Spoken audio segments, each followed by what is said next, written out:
Hello students, today we will discuss some more chemical properties of group 15 elements जिनको हम nitrogen family भी बोलते हैं। और इस ग्रुप के जो एलिमेंट्स हैं उनके लिए हम एक और वर्ड यूज़ करते हैं निक्टोजेंस। स्पेलिंग पी से स्टार्ट होती है, पी साइलेंट है, निक्टोजेंस। और इनके जो कंपाउंड्स बनते हैं उनको बोलते हैं निक्टोनाइट्स। कंपाउंड्स आर कॉल्ड निक्टोनाइट्स। निक्टोजन अपने आप में एक ग्रीक वर्ड है जिसका मतलब होता है सफोकेशन। तो इस ग्रुप के जो मेंबर्स हैं वो थोड़ा सफोकेशन कॉज करते हैं, इसलिए उनको निक्टोजेंस बोला जाता है। राइट, मेंबर्स हमने देखे थे कि इस ग्रुप के जो मेंबर्स हैं वो हैं नाइट्रोजन, फॉस्फोरस, आर्सेनिक, एंटीमनी और बिस्मथ। तो अभी हम जब इनकी केमिकल प्रॉपर्टीज डिस्कस करेंगे उसमें हम सबसे पहला पॉइंट लेंगे नेचर ऑफ बॉन्डिंग। किस तरह की बॉन्डिंग या किस तरह के बॉन्ड बनाते हैं ग्रुप 15 के एलिमेंट्स। तो नेचर ऑफ बॉन्डिंग, हम बॉन्डिंग के टाइप्स पहले भी पढ़ चुके हैं केमिकल बॉन्डिंग में, कि जो बॉन्ड बनते हैं वो दो तरह से बनते हैं, या तो इलेक्ट्रॉन के ट्रांसफ़र से और या फिर इलेक्ट्रॉन की शेयरिंग से। राइट, जो एलिमेंट्स हैं वो अपना ऑक्टेट कंप्लीट करते हैं, इसके लिए वो या तो इलेक्ट्रॉन ट्रांसफ़र करेंगे, और अगर इलेक्ट्रॉन ट्रांसफ़र होता है तो इलेक्ट्रॉन या तो डोनेट होंगे और या फिर एक्सेप्ट होंगे। राइट, और इस तरह से जो बॉन्ड बनता है उसे हम आयनिक बॉन्ड बोलते हैं, और या फिर इलेक्ट्रॉन की शेयरिंग होती है और उससे जो बॉन्ड बनता है वो कोवलेंट बॉन्ड बनता है। ग्रुप 15 के जो एलिमेंट्स हैं जैसे नाइट्रोजन, जब हम इसकी बात करें तो आउटर मोस्ट शेल में कितने इलेक्ट्रॉन्स आएंगे, यानी कि वैलेंस शेल में कितने इलेक्ट्रॉन होंगे, 5। तो नाइट्रोजन और फॉस्फोरस एटॉमिक नंबर 15 है, इसकी भी जब वैलेंस शेल की हम बात करेंगे तो वैलेंस इलेक्ट्रॉन 5 ही होंगे, तभी ये ग्रुप 15 को बिलोंग करते हैं। अब इन्हें अपना ऑक्टेट अगर कंप्लीट करना है तो इन्हें 3 इलेक्ट्रॉन और चाहिए।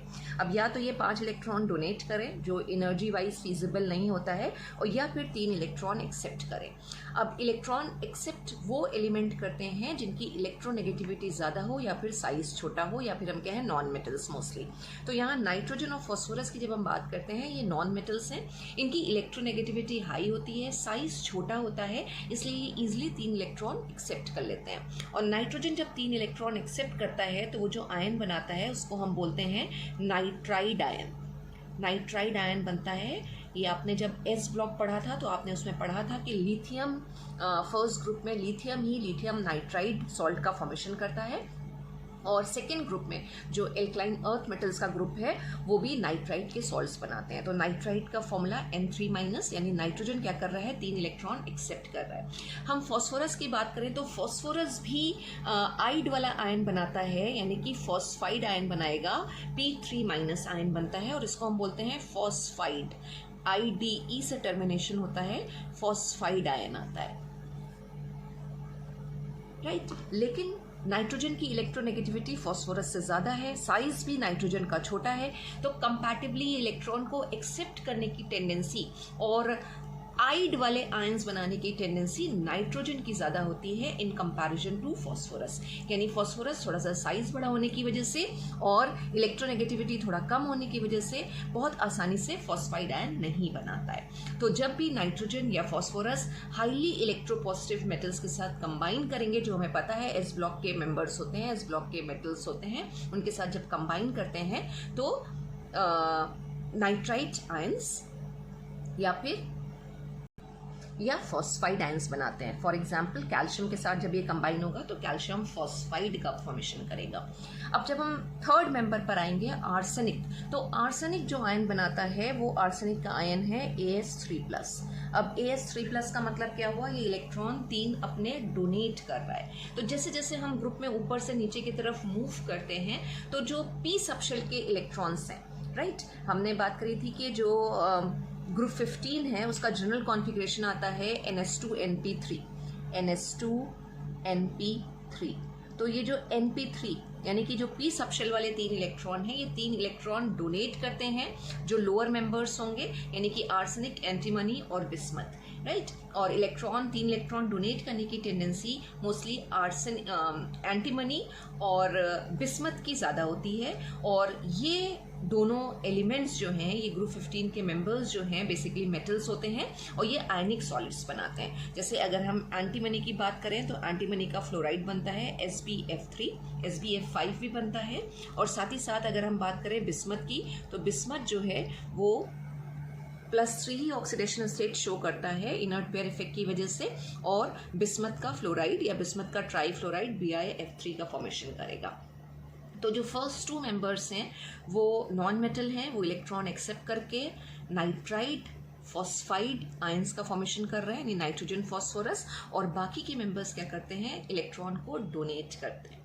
राइट, तो इलेक्ट्रॉन का ट्रांसफर हो गया, मतलब इलेक्ट्रॉन एक्सेप्ट कर रहे हैं, इलेक्ट्रॉन डोनेट कर रहे हैं। इसी के साथ साथ जब हम बात करते हैं तो बॉन्ड इलेक्ट्रॉन की शेयरिंग से भी बनता है। और इस ग्रुप के मेंबर्स जो हैं वो स्टेबल कॉन्फ़िगरेशन एक्वायर करते हैं, यानी कि इनर्ट गैस कॉन्फ़िगरेशन एक्वायर करते हैं by the sharing of electron. अगर हम नाइट्रोजन को छोड़ दें, क्योंकि नाइट्रोजन में डी सबशेल प्रेजेंट नहीं है, नाइट्रोजन का साइज छोटा है, उसका कॉन्फ़िगरेशन 1s2 2s2 2p3 रहता है, 2 के साथ डी सबशेल नहीं आती है, ये हमें पता है।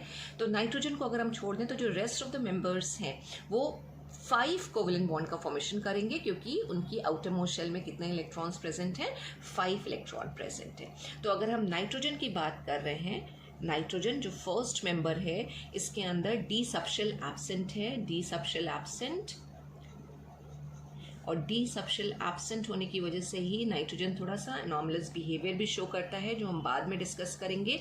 तो ये जो है 5 कोवेलेंट बॉन्ड नहीं बनाएगा, नो 5 कोवेलेंट बॉन्ड्स। लेकिन इसी के नीचे जो फॉस्फोरस आ रहा है वो 5 कोवेलेंट बॉन्ड का फॉर्मेशन करेगा, और इसका एक कंपाउंड एग्जिस्ट करता है, वो है PCl5। PCl3 भी बनेगा और PCl5 भी बनता है। तो एक क्वेश्चन आपसे बहुत पूछा जाता है, और वो क्वेश्चन है कि PCl5 एग्जिस्ट, कि PCl5 तो एग्जिस्ट करता है but NCl5 does not, NCl5 does not.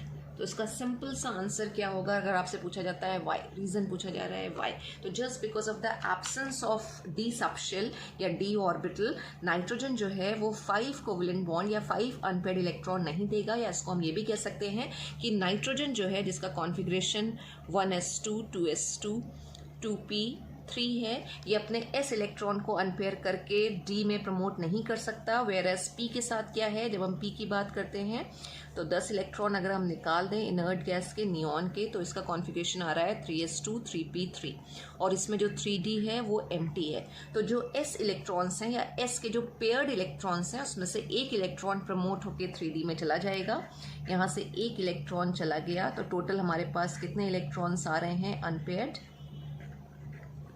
Right. ये 3s का एक इलेक्ट्रॉन प्रमोट होकर 3d में गया, 3d में हमारे पास ये 5 ऑर्बिटल प्रेजेंट हैं, तो 3s का एक इलेक्ट्रॉन यहाँ से यहाँ पहुँचा है।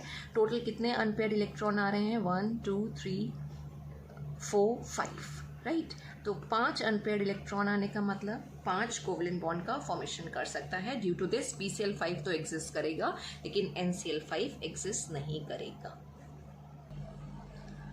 अब अगर हम इसी के साथ साथ कोवेलेंसी की भी बात करें कि इस ग्रुप के मेंबर्स की मैक्सिमम कोवेलेंसी कितनी आती है, तो नाइट्रोजन की जो मैक्सिमम कोवेलेंसी है, maximum covalency of nitrogen is 4। Nitrogen की जो कोवेलेंसी आएगी वो होती है 4, और बाकी के जो मेंबर्स हैं यानी कि rest of the members shows a covalency of 5 और 6, 5 और 6, राइट। अब नाइट्रोजन की मैक्सिमम कोवेलेंसी क्यों नहीं आ पा रही है, अगेन उसका रीजन यही है कि नाइट्रोजन के पास डी सबशेल नहीं है, जो s के इलेक्ट्रॉन्स हैं वो अनपेयर नहीं हो सकते। 3 अनपेयर्ड इलेक्ट्रॉन है और एक पेयर में इलेक्ट्रॉन प्रेजेंट होता है या इलेक्ट्रॉन का पेयर प्रेजेंट होता है 2s में, और वो नाइट्रोजन यूटिलाइज करता है डोनेट करने में, यानी पूरा का पूरा इलेक्ट्रॉन पेयर डोनेट करेगा और कोऑर्डिनेट लिंकेज का फॉर्मेशन होगा, कोऑर्डिनेट बॉन्ड का फॉर्मेशन होगा, जिसका सबसे अच्छा एग्जाम्पल अगर हम मैक्सिमम कोवेलेंसी ऑफ नाइट्रोजन की बात कर रहे हैं 4 अगर हमें देखना हो तो उसका सबसे अच्छा एग्जाम्पल है ammonium ion, NH4+ ion, right, जिसमें नाइट्रोजन क्या करता है 3 हाइड्रोजन के साथ कोवेलेंट बॉन्ड का फॉर्मेशन कर रहा है, राइट। तो वो 3 अनपेयर्ड इलेक्ट्रॉन है उसके 2p के, राइट, जिससे 3 कोवलेंट बॉन्ड बन रही हैं, और जो एक ये लोन पेयर इसके पास बचेगा वो लोन पेयर क्या करेगा, वो हाइड्रोजन को डोनेट कर देगा। तो 4 हाइड्रोजन के साथ कंबाइन हो रहा है, इसकी मैक्सिमम कोवेलेंसी आ रही है 4, और ओवरऑल ये पूरा चार्ज हम लगा देते हैं पॉजिटिव चार्ज। तो नाइट्रोजन के मैक्सिमम कोवेलेंसी 4 है, लेकिन बाकी के जो मेंबर्स हैं वो मैक्सिमम कोवेलेंसी 5 भी शो करते हैं और 6 भी शो करते हैं। अगर हम PCl5 की बात करें तो फॉस्फोरस 5 Cl के साथ कंबाइन हो रहा है और कोवेलेंसी इसकी आ रही है 5। इसी तरह से फॉस्फोरस जो है वो बनाता है PF6-, राइट। तो PF6- में जो फॉस्फोरस की कोवेलेंसी आ रही है वो आ रही है 6। तो नाइट्रोजन की कोवेलेंसी 4 है due to the absence of d orbital, whereas rest of the members shows a covalency of 5 और 6। अपार्ट फ्रॉम दिस, अगर हम थोड़ा सा और डिटेल में जाएं तो नाइट्रोजन एक और आयन बनाता है जिसको हम बोलते हैं अजाइड आयंस। अजाइड आयंस का भी फॉर्मेशन करता है। अजाइड आयन का फॉर्मूला क्या है, अजाइड आयन N3 है, 3 यहाँ नीचे आएगा और चार्ज जो है वो है -1। तो नाइट्रोजन अजाइड आयन भी बनाता है, और अजाइड सॉल्ट्स हमारे पास एग्जिस्ट करते हैं, बहुत ही यूजफुल सॉल्ट्स हैं, जैसे कि सोडियम का अजाइड और बेरियम का अजाइड, राइट। सोडियम के अजाइड का फॉर्मूला अगर हमें लिखना हो तो हम कैसे लिखेंगे, फॉर्मूला आ जाएगा Na, इस पे +1 पॉजिटिव चार्ज और N3-। तो जो सोडियम अजाइड आएगा, सोडियम अजाइड का फॉर्मूला हो जाएगा NaN3, राइट। एक बहुत ही यूजफुल कंपाउंड है सोडियम का azide. This is not nitride.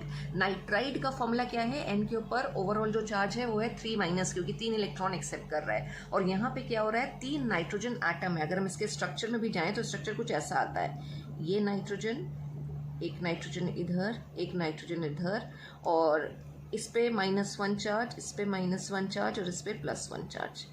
ये स्ट्रक्चर है अजाइड आयन का, ठीक है। तो 3 नाइट्रोजन एटम है और ओवरऑल जो चार्ज आ रहा है वो आ रहा है -1 का।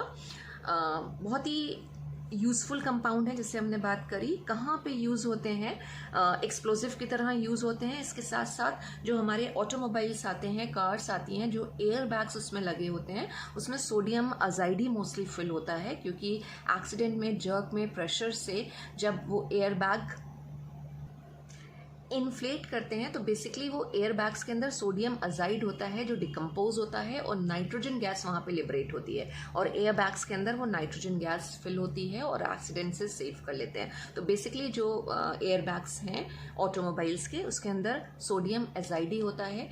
इसके अलावा बेरियम अजाइड होता है। जब हम इनको हीट करते हैं या इनको हम डिकम्पोज करते हैं तो हमें प्योर नाइट्रोजन मिलती है, जो काफ़ी जगह पे यूज़ करी जाती है। तो एक नाइट्रोजन का आयन और था, कंफ्यूज मत होइएगा, नाइट्राइड्स आर डिफरेंट और अजाइड आर डिफरेंट। और अजाइड हमें मोस्टली जो मिलते हैं सॉल्ट्स, वो एल्कली मेटल्स के साथ ही मिलेंगे, क्योंकि एक बड़े साइज का एनायन है, इसको स्टेबलाइज करने के लिए एक बड़े साइज का कैटायन चाहिए, और जो एल्कली मेटल्स होती हैं उनका साइज बड़ा होता है, तो वो स्टेबलाइज कर ले जाती हैं अजाइड आयंस को, और एल्कली मेटल्स के साथ ही अजाइड आयंस का फॉर्मेशन होता है। अजाइड सॉल्ट्स बनते हैं फिर एल्कली मेटल्स के साथ। अब अगर हम इस ग्रुप के मेंबर्स की ऑक्सीडेशन स्टेट्स की बात करें, यानी कि जब वो कंबाइन करेंगे दूसरे एलिमेंट के साथ तो उनके ऊपर कितना चार्ज आएगा या वो कितने बॉन्ड का फॉर्मेशन करेंगे, तो हम किस तरह से ऑक्सीडेशन स्टेट निकालते हैं। हम पहले उसका ग्राउंड स्टेट कॉन्फ़िगरेशन लिख लेते हैं और देख लेते हैं कितने अनपेयर्ड इलेक्ट्रॉन आएंगे। जितने अनपेयर्ड इलेक्ट्रॉन आ रहे हैं वो उनकी फर्स्ट ऑक्सीडेशन स्टेट आ जाएगी ग्राउंड स्टेट कॉन्फ़िगरेशन में। फिर हमने फॉस्फोरस के लिए ही फर्स्ट एक्साइटेड स्टेट कॉन्फ़िगरेशन लिखा, जिसमें हमने 3s के एक इलेक्ट्रॉन को 3d में प्रमोट कर दिया। ये 3s था, ये 3p, ये 3s का एक इलेक्ट्रॉन प्रमोट हो गया और यहाँ 3d में आ गया, राइट। तो अभी हमारे पास टोटल कितने अनपेयर्ड इलेक्ट्रॉन आ रहे हैं, 5 अनपेयर्ड इलेक्ट्रॉन। तो जो सेकेंड ऑक्सीडेशन स्टेट आ रहा है ग्रुप 15 के मेंबर्स का, वो कितना आ रहा है, +5। तो +3 और +5 की स्टेबल ऑक्सीडेशन स्टेट तो ये शो करेंगे ही करेंगे। अब अगर हमें ग्रुप की ऑक्सीडेशन स्टेट निकालनी हो तो क्या मेथड है निकालने का। सिंपली हमें क्या करना होता है, जो NS और NP के इलेक्ट्रॉन्स हैं, यानी कि electrons of NS and NP, हम उसको सम कर दें। अगर हम उन दोनों को सम कर दें तो हमें ग्रुप का ऑक्सीडेशनल स्टेट मिल जाएगा। तो ग्रुप 15 के मेंबर्स जो हैं उसमें NS में 2 इलेक्ट्रॉन होते हैं और NP में 3 इलेक्ट्रॉन होते हैं। हमारे पास क्या नंबर आ रहा है 5।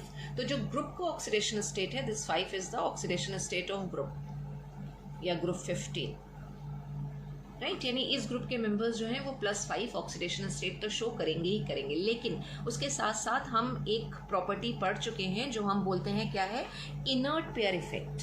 इनर्ट पेयर इफेक्ट यानी किसी ग्रुप में जब हम नीचे की तरफ मूव करते हैं, टॉप टू डाउन मूव करते हैं, तो जो हायर ऑक्सीडेशन स्टेट है वो कम स्टेबल होती जाती है और लोअर ऑक्सीडेशन स्टेट ज़्यादा स्टेबल होती जाती है। यानी कि अगर हमने 2 ऑक्सीडेशन स्टेट की बात करी है +3 और +5, तो लोअर ऑक्सीडेशन स्टेट कौन सी है हमारे पास +3।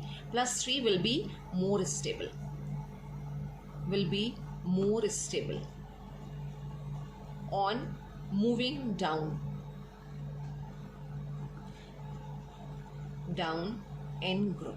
अब उसका रीज़न क्या होता है, इनर्ट पेयर इफेक्ट ही उसका रीज़न है। और इनर्ट पेयर इफेक्ट क्या होता है कि जो S के इलेक्ट्रॉन्स हैं, जो NS के इलेक्ट्रॉन्स हैं, या फॉस्फोरस के केस में हम बात करें जो 3S के इलेक्ट्रॉन्स हैं, 3S के इलेक्ट्रॉन तो अनपेयर्ड हो रहे हैं, बॉन्डिंग में पार्टिसिपेट कर रहे हैं, लेकिन जो हायर मेंबर्स हैं, हायर मेंबर्स में हमारे पास क्या है, हमारे पास है Sb यानी कि एंटीमनी और bismuth.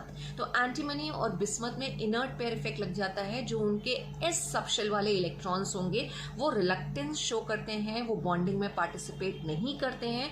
Just because of this वो अनपेयर्ड होंगे ही नहीं, और अनपेयर्ड अगर नहीं हुए तो +5 की ऑक्सीडेशन स्टेट नहीं आएगी, और उनकी जो स्टेबल ऑक्सीडेशन स्टेट आएगी वो होगी +3 की। जैसे यहाँ फॉस्फोरस में हमने क्या किया था, 3S के इलेक्ट्रॉन को अनपेयर्ड कर दिया था, जिसकी वजह से हमें +5 ऑक्सीडेशन स्टेट मिल रही है। लेकिन ये सिचुएशन Sb के साथ, एंटीमनी के साथ और बिस्मथ के साथ नहीं होगी। तो ये जो +3 की ऑक्सीडेशन स्टेट है, ये जैसे जैसे हम ग्रुप में नीचे की तरफ मूव करेंगे तो हायर मेंबर्स यानी कि Sb, एंटीमनी और बिस्मथ, ये इनर्ट पेयर इफेक्ट की वजह से हमें +3 का ही ऑक्सीडेशन स्टेट शो करेंगे। तो जो ग्रुप की हमने ऑक्सीडेशन स्टेट निकाली थी 5, यहाँ पे जो ये 2 इलेक्ट्रॉन हैं NS के, जब बॉन्डिंग में नहीं जाएंगे तो जो ऑक्सीडेशन स्टेट है वो 2 यूनिट कम हो जाएगी, और 2 यूनिट कम होकर हमारे पास ऑक्सीडेशन स्टेट कितनी आनी है, +3 आनी है। अब अभी हमने बात करी थी कि नाइट्रोजन और फॉस्फोरस जो है उनकी इलेक्ट्रोनेगेटिविटी हाई होती है। हाई इलेक्ट्रोनेगेटिविटी की वजह से नाइट्रोजन और फॉस्फोरस इलेक्ट्रॉन को एक्सेप्ट करते हैं। अभी हमने देखा नाइट्राइड आयन का भी फॉर्मेशन हो रहा है और फॉस्फाइड आयन का भी फॉर्मेशन हो रहा है। तो इसका मतलब नाइट्रोजन और फॉस्फोरस जो है वो कौन सी ऑक्सीडेशन स्टेट और शो कर रहे हैं, -3 की। तो ग्रुप 15 के मेंबर्स की जब हम बात करेंगे तो जो रेंज आती है ऑक्सीडेशन स्टेट की, जो रेंज होगी, range of oxidation state of group 15 वो आ रही है -3 to +5, यानी इस रेंज के बीच में ग्रुप 15 के मेंबर्स का ऑक्सीडेशन स्टेट आएगा। अब इसमें अगेन नाइट्रोजन जो है वो मल्टीपल ऑक्सीडेशन स्टेट शो करता है। मल्टीपल का मतलब बहुत सारी ऑक्सीडेशन स्टेट आती है। नाइट्रोजन 0 भी ऑक्सीडेशन स्टेट शो करेगा। 0 कहाँ शो करेगा अगर आपसे पूछा जाए तो, अगर N2 डाई नाइट्रोजन का फॉर्मेशन अगर हो रहा है, इसमें नाइट्रोजन का ऑक्सीडेशन स्टेट जो आएगा वो कितना होगा, 0, राइट। इसी तरह से अगर हम हाइड्रोजीन ले लें, NH2 is the formula of hydrazine, और इसमें अगर हम नाइट्रोजन को ऑक्सीडेशन स्टेट निकालें, इसका निकालना है तो 2x हो जाएगा, 4 हाइड्रोजन है हमारे पास। एल्जेब्रिक इक्वेशन हो जाएगी 2x + 4 = 0, और x की वैल्यू कितनी आ जाएगी हमारे पास, -2। तो नाइट्रोजन 0 भी ऑक्सीडेशन स्टेट शो कर रहा है, -2 भी शो कर रहा है। और अगर हाइड्रोक्सिल अमीन अगर हम ले लें, NH2OH, ठीक है, हाइड्रोक्सिल अमीन अगर हम ले लेते हैं तो इसमें अगर हम नाइट्रोजन की ऑक्सीडेशन स्टेट निकालेंगे तो दिस इज X, और 3 हाइड्रोजन है +3, 1 ऑक्सीजन -2, राइट। तो हमारे पास जो X की वैल्यू आएगी वो होगी -1। तो नाइट्रोजन जो है वो मल्टीपल ऑक्सीडेशन स्टेट शो करता है, 0 भी शो कर रहा है, -1 भी शो कर रहा है, इवन +1 भी शो करता है। इसके हम ऑक्साइड्स आगे जाके पढ़ेंगे, N2O जो इसका ऑक्साइड बन रहा है, इसमें नाइट्रोजन की जो ऑक्सीडेशन स्टेट आएगी वो होगी, ऑक्सीडेशन स्टेट जो होगी वो होगी +1। तो -1 भी है, 0 भी है, +1 भी है, -2, +2 जो इसके ऑक्साइड्स बनते हैं, 5 ऑक्साइड्स जो ये बनाता है, इसमें +1 से लेके +5 तक ऑक्सीडेशन स्टेट आती है। तो सबसे ज़्यादा ऑक्सीडेशन स्टेट शो करने वाला जो मेंबर है इस ग्रुप का वो है नाइट्रोजन, जो मल्टीपल ऑक्सीडेशन स्टेट शो कर रहा है। ऑलराइट स्टूडेंट्स, अब इसमें हम लोग एक और प्रॉपर्टी को डिस्कस कर लेते हैं, वो है डिसप्रपोर्शनेशन। तो अगर हम नाइट्रोजन की बात करें तो नाइट्रोजन जो है वो एसिडिक मीडियम में डिसप्रपोर्शनेशन रिएक्शन शो करता है, as well as phosphorus acidic और बेसिक दोनों ही मीडियम में डिसप्रपोर्शनेशन रिएक्शन को शो करेगा। इट मीन्स कि सेम एलिमेंट क्या होता है, undergoes oxidation and reduction both, उसी को ही हम बोलते हैं डिसप्रपोर्शनेशन रिएक्शंस। अब यहाँ पे HNO2 के साथ रिएक्शन लिखी हुई है। HNO2 is nitrous acid. Nitrous acid में अगर हम नाइट्रोजन को ऑक्सीडेशन स्टेट निकालेंगे तो +3 आएगा, और रिएक्शन हमारे पास क्या आ रही है, ये प्रोडक्ट्स बन रहे हैं, HNO3 है, NO H2O। HNO3 में नाइट्रोजन को ऑक्सीडेशन स्टेट +5 है, NO में नाइट्रोजन का ऑक्सीडेशन स्टेट +2 है। तो यहाँ +3 से +5 हो रहा है, और इसी को ही अगर हम देखें तो +3 से क्या हो रहा है, यहाँ पे +2 हो रहा है। तो +3 से +5 का मतलब इंक्रीज हो रहा है, ऑक्सीडेशन नंबर बढ़ रहा है। तो ऑक्सीडेशन नंबर बढ़ने का मतलब क्या है, ऑक्सीडेशन हो रहा है, और सेम वे +3 से क्या हो रहा है, +2, यानी कि ऑक्सीडेशन नंबर डिक्रीज कर रहा है, जिसका मतलब होता है रिडक्शन। तो same substance undergoing both oxidation and reduction, और उसको हम बोलते हैं डिसप्रपोर्शनेशन। सेम वे फॉस्फोरस की बात करें तो एसिडिक और बेसिक दोनों मीडियम में इसकी जो ऑक्सीडेशन स्टेट है वो डिसप्रपोर्शनेशन शो करेंगी। यहाँ हमने लिया है H3PO3 फॉस्फोरस एसिड, जिसमें फॉस्फोरस का ऑक्सीडेशन स्टेट है +1, और +1 से H3PO4 में यानी कि फॉस्फोरिक एसिड में कितना आ रहा है, फॉस्फोरस का ऑक्सीडेशन स्टेट +5, इंक्रीज हो रहा है, इंक्रीमेंट हो रहा है, ऑक्सीडेशन नंबर बढ़ रहा है, और जब ऑक्सीडेशन नंबर बढ़ता है तो उस प्रोसेस को हम बोलते हैं ऑक्सीडेशन। सेम वे इसी रिएक्शन में PH3 यानी कि फॉस्फीन भी मिल रही है, और उसमें फॉस्फोरस का ऑक्सीडेशन नंबर कितना आया, -3। तो +1 से क्या हो रहा है, -3, ऑक्सीडेशन नंबर डिक्रीज हो रहा है, ऑक्सीडेशन नंबर इंक्रीज हो रहा है, बढ़ रहा है, और जब ऑक्सीडेशन नंबर बढ़ता है, चार्ज बढ़ता है, तो उसको हम बोलते हैं रिडक्शन। तो एक ही सब्सटेंस का ऑक्सीडेशन भी हो रहा है, रिडक्शन भी हो रहा है, और ऐसी प्रॉपर्टी को हम बोलते हैं डिसप्रपोर्शनेशन।